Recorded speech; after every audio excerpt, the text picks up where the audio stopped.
ต้นไม้งามคักงามแน่จักต้นยังใหญ่อีหลีงามงามตาก็เคยเห็นต้นไม้ใหญ่เอ้ยตายล้ม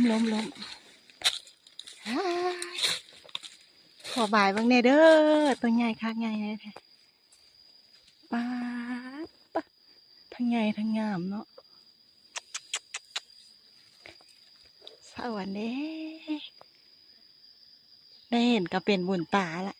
ต้นใหญ่คักอีหลีนะเคยเห็นกาดไปไกลมาบ่เคยเห็นต้นไม้ใหญ่ปานนี้มาวันนี้คือเห็นต้นไม้ใหญ่แท้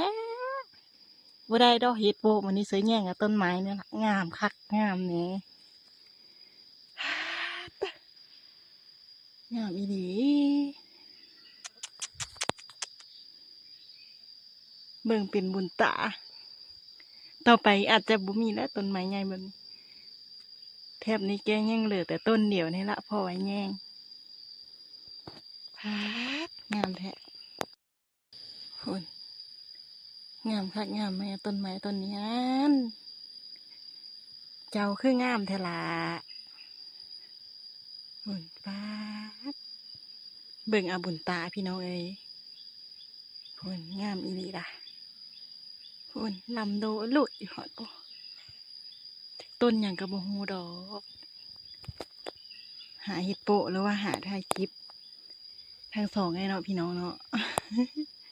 ทั้งถ่ายคลิปทั้งหาเห็ดยังบ่ได้จักดอกได้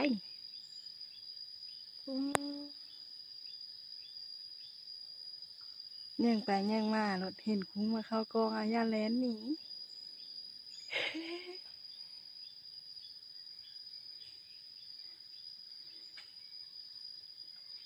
เหี่ยว